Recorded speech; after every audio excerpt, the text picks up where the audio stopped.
కూటమి ప్రభుత్వం అధికారంలోకి వచ్చాక రాష్ట్ర అభివృద్ధి లక్ష్యంగా ముఖ్యమంత్రి చంద్రబాబు నాయుడు ముందుకెళ్తున్నారు.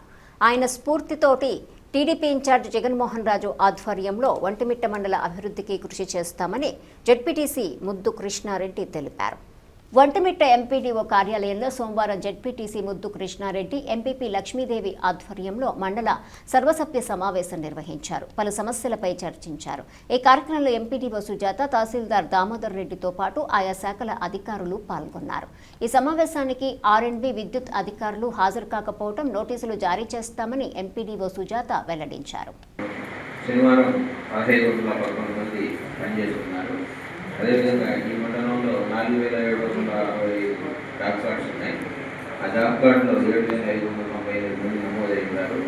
మనకి యాక్టివ్ జాబ్ కార్డ్స్ వచ్చి 3721, యాక్టివ్ మెంబర్స్ వచ్చి 5041. మొత్తం 1550 కుటుంబాలు ఈ సంవత్సరంలో పనిచేయడం జరిగింది.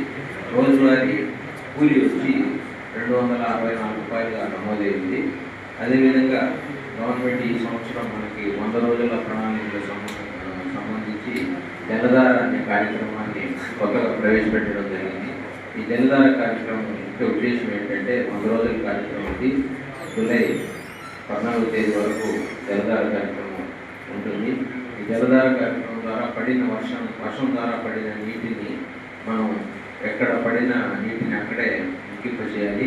అదేవిధంగా ఏవైనా కాలువలు అంటే చెరువుకు వచ్చే కాలువలు కానీ చెరువు ద్వారా పోయే కాలువలన్నింటినీ కూడా కూలీలు తీసి మనం చేయించుకోవాలి. అదేవిధంగా ఏవైనా చెరువులు కానీ ఏమైనా మరమ్మతులు ఉంటే ఇరిగేషన్ ద్వారా చేయించుకునే అవకాశం ఉంది. ఇవన్నీ కూడా జూలై 14వ తేదీకి పూర్తి కావాలని గవర్నమెంట్ ఆదేశించింది.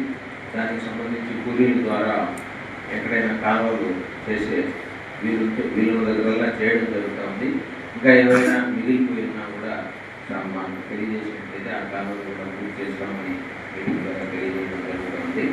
అదేవిధంగా మనకు జూలై 1వ తేదీ నుంచి బీపీజీ రామ్జీ ఇదే పథకాన్ని పేరు మార్చారు. బీపీజీ రామ్జీ అని కేంద్ర ప్రభుత్వం స్టార్ట్ చేస్తూ ఉంది.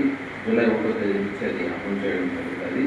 జూన్ 30వ తేదీ వరకు ఉపాధి హామీ పథకం కొనసాగుతుంది. ఇది ఓవరాల్గా